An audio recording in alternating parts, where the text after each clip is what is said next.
Bukan karena ahli dapat terdakwa, Pak. Besok-besok kami tak mau jadi ahli. Ya kan, Bu ya? Harus didasarkan kepada alat bukti, Pak. Ya. Untuk takkan tersangka itu minimal 2 alat bukti pasca putusan Mahkamah Konstitusi. Kalau dikatakan gara-gara ahli menetapkan terdakwa, tersangka orang, kami besok-besok nggak mau, Bu. Bagus, kami ngajar aja di perguruan tinggi. Tapi kan saya harus klarifikasi itu dengan keterangan ahli. Oke. Ya. So, untuk klarifikasi juga supaya nanti jangan terjadi persepsi publik bahwasanya ahli inilah, jangan. Itu sangat fatal. Mohon maaf kuasa hukum dari terdakwa.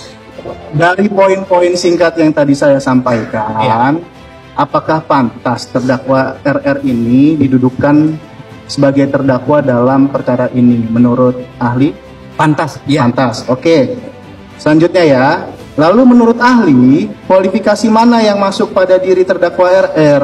Apakah sebagai orang yang turut serta? Saya belum selesai. Apakah melakukan perbuatan persiapan atau menolong?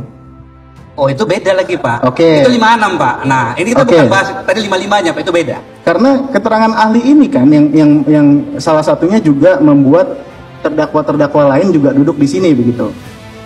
Nah, bagaimana saudara bisa menyimpulkan di dalam BAP saudara bahwa dari keterangan Richard Eliezer yang memang diakui dirinya mengetahui skenario dari Bapak Ferdy Sambo, terdakwa Ferdy Sambo, sedangkan yang lain tidak, dan itu juga diakui oleh terdakwa Ferdy Sambo. Sekarang pertanyaannya, kesalahannya di mana? Sedangkan mereka tidak tahu skenario yang disampaikan oleh Bapak Ferdy Sambo. Bisa dijelaskan? Baik, saya juga perlu klarifikasi. Bukan karena ahli dapat terdakwa, Pak. Besok-besok kami tak mau jadi ahli. Ya kan, Bu ya? Harus didasarkan kepada alat bukti, Pak.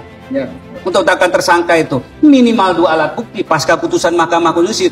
Kalau dikatakan gara-gara ahli menetapkan terdakwa, tersangka orang, kami besok-besok nggak mau, Bu.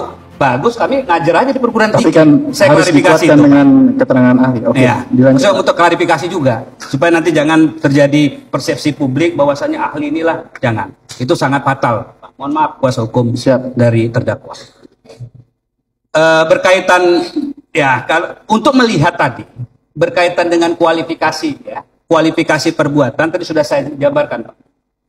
Ya kan begitu. Saya jabarkan apa? Dari perbuatan-perbuatan yang dilakukan, yang itu harus terfaktakan bahwasanya itu adalah perbuatan sehingga yang bersangkutan itu dapat diminta pertanggungjawaban pidana didasarkan kepada asas hukum Grand Strap Jonderskulden.